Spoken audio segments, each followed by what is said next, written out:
গ্রামের নাম মধুপুর। এই গ্রামে ধনী গরিব সবাই বসবাস করে। গ্রামের গরিব ছেলে রমেশ এক মুঠো ভাতের জন্য মরলের গরু চড়িয়ে বেড়ায়। রমেশের বাবা মা রমেশকে ছোট রেখে মারা যায়।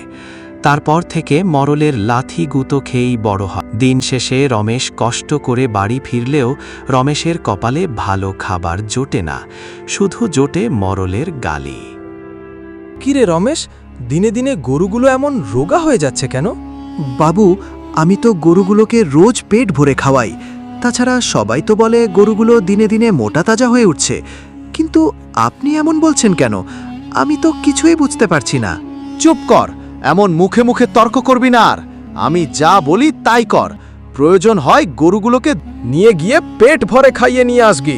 ঠিক আছে বাবু, আমি তাই করব। আবার যেন বাঁশি বাজাতে গিয়ে গরুগুলোর কথা ভুলে যাস না।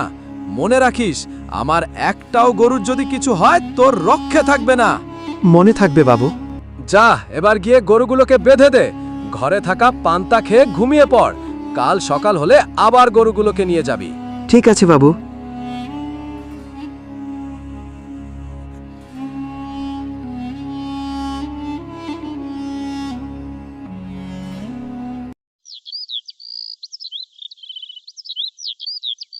প্রতিদিনের মতো রমেশ আজও গরু নিয়ে মাঠে নামিয়ে দেয়। এরপর রমেশ পাশে থাকা গাছটার নিচে গিয়ে বসে এক নতুন সুরে বাঁশি বাজানো শুরু করে।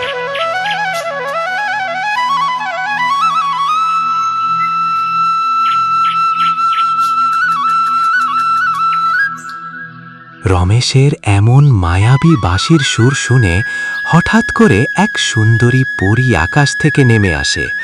এরপর পরী গাছের ডালে বসে বাঁশির সুর শুনতে থাকে।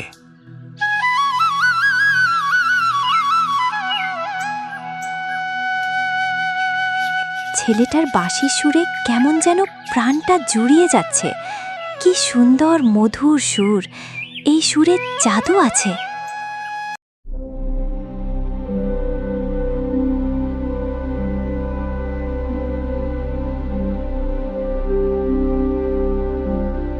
এ যা, এই বাঁশির সুর তো আমাকে ফিরে যাওয়ার কথাই ভুলিয়ে দিয়েছে।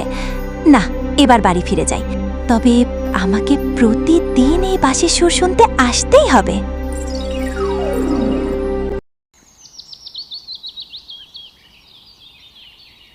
প্রতিদিনের মতো রমেশ আজও গরু নিয়ে মাঠে নামিয়ে দেয়।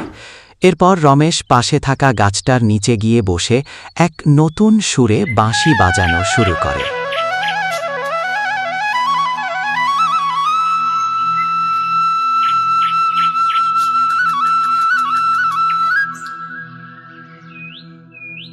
চোখ বন্ধ করে রমেশ বাঁশি বাজাচ্ছে।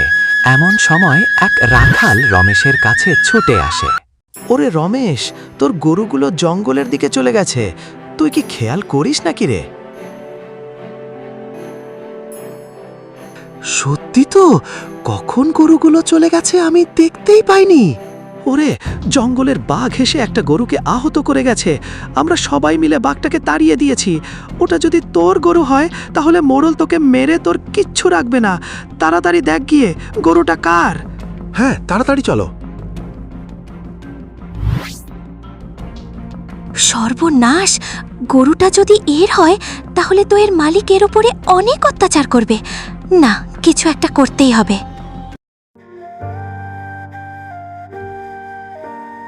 সর্বনাশ, এ তো আমাদের গরু। এবার কি হবে? বাড়িতে গেলে মোড়ল মশাই দেখে তো আমাকে মারতে মারতে পুরো মেরে ফেলবে। আর ভেবে লাভ নেই। যা, এবার একে বাড়ি নিয়ে যা। বেঁচে তো আছে, একদিন না একদিন ঠিকই সুস্থ হয়ে যাবে। তাছাড়া মোড়লের কাছ থেকে তো একথা লুকিয়ে রাখতে পারবি না। যা যা যা, গরুটাকে বাড়ি নিয়ে যা। হ্যাঁ, তাই করি। ভাগ্যে যা আছে তাই হবে। এই চল চল চল, এই চল।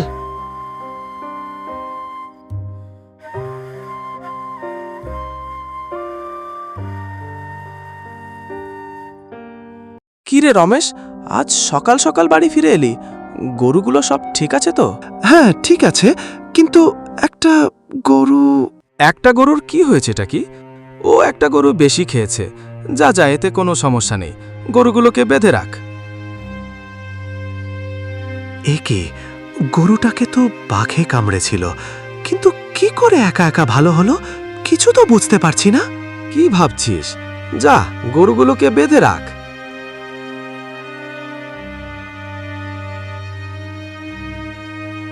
পরের দিন সকালে রমেশ গরু ছেড়ে গাছের নিচে বসে থাকে, কিন্তু সে আর বাঁশি বাজায় না। সে শুধু একটাই কথা ভাবতে থাকে, কি করে তার গরু আপনা আপনি সেরে উঠল। না, আজ থেকে আর বাঁশি বাজাবো না। এই বাঁশির জন্যই কাল আমার গরুগুলো বাঘের কাছে চলে গিয়েছিল। আজ থেকে বাঁশি বাজানো একেবারে বন্ধ। যাক, গরুটা এমনিতেই ঠিক হয়ে গেছে, না হলে আমার ভাগ্যে অনেক দুঃখ ছিল। এসব কি বলছে? বাঁশি বাজাবে না মানে? কিন্তু বাঁশি না বাজলে তো আমার ভালো লাগবে না। না, যে করেই হোক আমাকে ওই বাঁশির সুর শুনতেই হবে। এ কি, তুমি কে? ভয় পেও না, আমি আকাশের পরী চন্দ্রা, আর তোমার বন্ধুও ভাবতে পারো। আকাশের পরী আমার বন্ধু হয় কি করে? সব তোমার বাঁশির জন্য। আমি তোমার বাঁশির সুর শোনার জন্য আকাশ থেকে নেমে আসি। তোমার বাঁশির সুর আমার মন ভরিয়ে দেয়। বাজাও বাজাও তোমার বাঁশি। মা, আমি আর বাঁশি বাজাবো না। এই বাঁশির জন্যই কাল আমার গরুটাকে বাঘে ধরেছিল। আবার যদি এমন হয়, আমার মালিক আমাকে মেরেই ফেলবে। কেন? আমি তো তোমার গরু ঠিক করে দিয়েছি। তাছাড়া এবার তোমার গরু আর কোথাও যাবে না। আমি সেই ব্যবস্থা করব, কিন্তু তোমার বাঁশির সুর আমাকে শুনতেই হবে। তার মানে তুমি আমার গরুটাকে ঠিক করে আমাকে আমার মালিকের হাত থেকে বাঁচিয়েছ? হ্যাঁ, আমি তোমাকে বাঁচিয়েছি। আবারও যদি এমন হয়, তোমাকে বাঁচানোর দায়িত্ব আমার। তোমাকে বাঁশি বাজাতেই হবে। ঠিক আছে, তাহলে বাঁশি বাজাতে আমার কোনো সমস্যা নেই। ঠিক আছে, তাহলে আমি তোমার পাশে বসি আর তুমি বাঁশি বাজাও। কিন্তু তুমি আমার পাশে বসলে তো গ্রামের সবাই দেখে ফেলবে। তাছাড়া তুমি একজন পরী হয়ে আমার মতো সাধারণ রাখালের কাছে কি করে বসবে? তুমি ছাড়া আমায় কেউ দেখতে পারবে না। আর তুমি নিজেকে ছোট ভাবলেও আমি তোমাকে আমার বন্ধু ভাবি, আর বন্ধুর পাশে বসতে আমার কোনো সমস্যা নেই। ঠিক আছে, তাহলে তুমি আমার পাশে এসে বসে।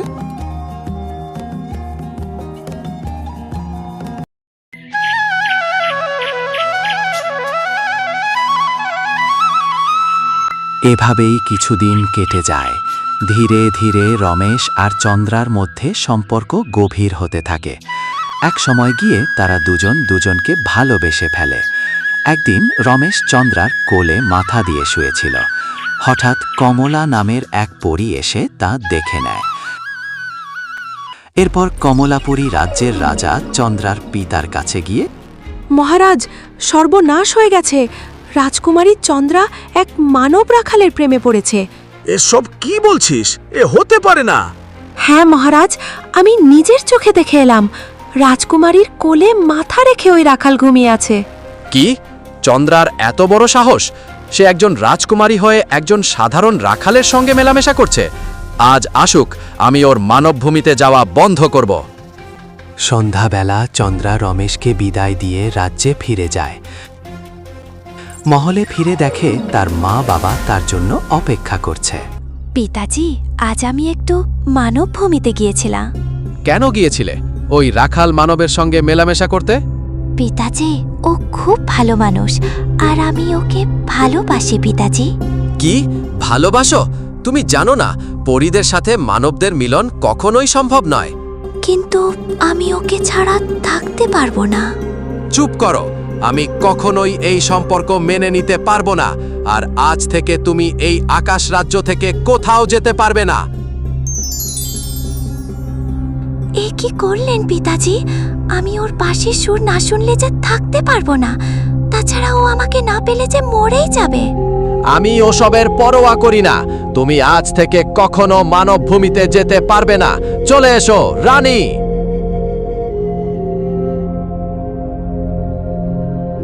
রমেশ, এবার আমি তোমার কাছে কি করে যাব? তুমি যে আমাকে ভুল বুঝবে। আমি কি করে তোমার কাছে খবর পাঠাবো?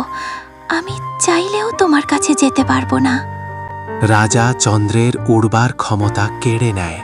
যার ফলে চন্দ্রা আর মানভূমিতে যেতে পারে না। এদিকে রমেশ চন্দ্রার অপেক্ষায় দিনের পর দিন পার করতে থাকে। এভাবেই কেটে যায় দীর্ঘ 2 বছর। এতদিনে কেউ কারো কাছে আসতে পারেনি। এখন রমেশ মরলের কাজ বাদ দিয়ে পাগল হয়ে রাস্তায় রাস্তায় ঘুরে বেড়ায়। একদিন রমেশ পাগল হয়ে রাস্তার ধারে একটা গাছের নিচে বসেছিল। তখনই সেখান থেকে রূপবতী নামের এক সুন্দরী কন্যা হেঁটে যাচ্ছিল। তখন সে রমেশকে দেখে দাঁড়িয়ে পড়ে। তখনও রমেশের মুখ থেকে একটাই নাম উচ্চারিত হচ্ছিল। চন্দ্রা, চন্দ্রা, তুমি কোথায় চন্দ্রা? এই যে রমেশ, তুমি নাকি অনেক সুন্দর বাঁশি বাজাতে পারো। তোমার বাঁশির সুর আমাকেও একটু শোনাও। আমি তোমার বাঁশির সুর শুনতে অনেক ভালোবাসি। বাঁশির সুর? আমার বাঁশির সুর তো সেদিনই হারিয়ে গেছে, যেদিন থেকে আমার চন্দ্রা হারিয়ে গেছে। চন্দ্রা? কে এই চন্দ্রা, যার নাম তোমার মুখে সব সময় বেরোচ্ছে? চন্দ্রা, চন্দ্রা হলো ওই আকাশের পরী, আমার ভালোবাসা। আমাকে রেখে হঠাৎ করে হারিয়ে গেছে। সে কি তোমার বাঁশির সুর শুনে তোমায় ভালোবেসেছিল? হ্যাঁ, সে প্রথমে আমার বাঁশির সুর ভালোবেসেছিল, তারপর আমাকে ভালোবাসা শিখিয়েছিল। ইস, যার মধ্যে এত ভালোবাসা, তাকে কেউ এমনভাবে ফেলে যায়? তুমি আমাকেও তোমার বাঁশির সুর শোনাও, আমিও তোমাকে ভালোবাসবো, আর এত ভালোবাসবো যে তুমি চন্দ্রাকেই ভুলে যাবে। আমি আমার চন্দ্রাকে কোনো দিনও ভুলে যাব না। সে আমার সুর, সে আমার ভালোবাসা। এ কি, এভাবে অজ্ঞান হয়ে পড়ে গেল কেন? নিশ্চয়ই অনেকদিন না খেয়ে আছে বলেই এমন হয়েছে। যাই, একে আমার বাড়িতে নিয়ে যাই। হঠাৎ করে রূপবতী যেন রমেশের জীবনে আশীর্বাদ হয়ে আসে। সে ধীরে শ্যামলের যত্ন নিতে থাকে। কয়েকদিনের মধ্যেই রমেশ আগের থেকে অনেক সুস্থ হয়ে ওঠে। তুমি এখন আগের থেকে অনেক সুস্থ। আমি তোমার যত্ন করে তোমাকে সুস্থ করে তুলেছি। এবারও কি তুমি আমাকে তোমার বাঁশির সুর শোনাবে না? হ্যাঁ, তুমি আমাকে সুস্থ করেছ, সেই জন্য তো তোমাকে বাঁশির সুর শোনাতেই হবে। দাঁড়াও, এক্ষুনি শোনাচ্ছি।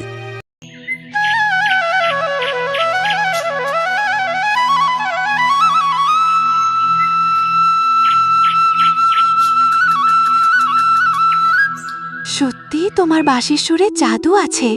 তা না হলে বাঁশির সুর আমাকে তোমার প্রতি কেন টানছে? এবার সব বলে তুমি আমায় আপন করে নাও। আমি তোমাকে সারা জীবন ভালোবাসবো। না, আমার চন্দ্রাকে ছাড়া আমি কাউকে ভালোবাসতে পারবো না। চন্দ্রা, চন্দ্রা, চন্দ্রা! চন্দ্রার মধ্যে কি এমন আছে যা আমার মধ্যে নেই? আমি কি ওর চাইতে দেখতে খারাপ? না রূপবতী, তুমি অনেক সুন্দর, কিন্তু আমার চন্দ্রা যে আমার মনের সবটুকু জায়গা দখল করে আছে। এই জায়গা আমি কাউকে দিতে পারবো না। কিন্তু তুমি যে চন্দ্রার কথা বলছো, সে যদি তোমাকে সত্যিই ভালোবাসতো, তাহলে কি তোমায় এমনভাবে ফেলে চলে যেত? এই 2 বছরে কি একবারও তোমার খোঁজ নিয়েছে? আর আমি তোমাকে পাগল জেনেও নিয়ে এসে সুস্থ করেছি, ভালোবেসেছি, তোমার সঙ্গে সারা জীবন কাটাতে চাইছি। আমি কাউকে ভালোবাসতে পারবো না। 2 বছর কেন, আমি আমার চন্দ্রার জন্য সারা জীবন অপেক্ষা করতে পারবো, সারা জীবন পাগল হয়ে থাকতে পারবো। তাহলে যাও, চলে যাও এখান থেকে। আমি তোমার মুখ দেখতে চাই না।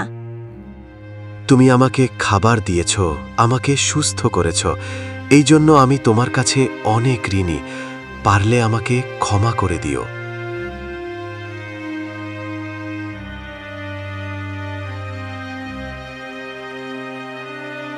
এই যে রমেশ। এ কি, এ তো আমার চন্দ্রার গলা।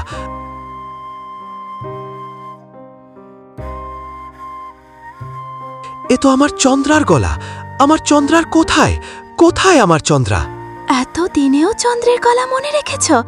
সামান্য আওয়াজেই চিনে ফেলেছ? আমার চন্দ্রার গলার আওয়াজ সব সময় আমার হৃদয়ের সুর বাজে।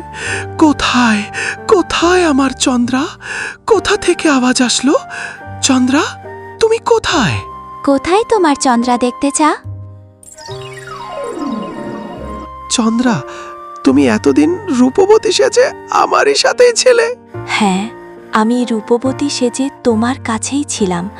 আর আমি আমার ভালোবাসার মানুষটাকে পরীক্ষা করছিলাম সে আমাকে কতটুকু মনে রেখেছে দেখছিলাম। তুমি আমাকে ছেড়ে দীর্ঘদিন কোথায় ছিলে? আমি বলছি, এতদিন ও কোথায় ছিল? কে আপনি? আমি চন্দ্রার পিতা, আকাশ রাজ্যের রাজা। আমি চন্দ্রার উড়বার ক্ষমতা কেড়ে নিয়েছিলাম, যার কারণে চন্দ্র তোমার মতো পাগল হয়ে সেখানে ছিল। কিছুদিন আগে আমি তাকে তার ডানা ফিরিয়ে দিয়েছি, যার কারণে সে তোমার কাছে আসতে পেরেছে। তোমার ভালোবাসা যাচাই করার জন্যেই আমি তোমার পরীক্ষা নিচ্ছিলাম। আপনার দোহাই লাগে, আপনি আমার চন্দ্রাকে আমার কাছ থেকে আলাদা করবেন না। না, আমি আর চন্দ্রাকে তোমার কাছ থেকে আলাদা করব না। আমি চন্দ্রাকে মানব রূপে তোমার কাছে রেখে যাচ্ছি। তোমরা সুখী হও।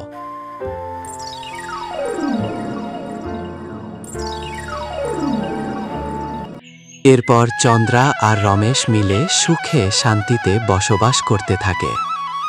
যদি ভিডিওটা ভালো লেগে থাকে ভিডিওটাকে একটি লাইক ও চ্যানেলটিকে সাবস্ক্রাইব করে পাশে থাকুন। দেখা হচ্ছে পরবর্তী ভিডিওতে। Bye bye.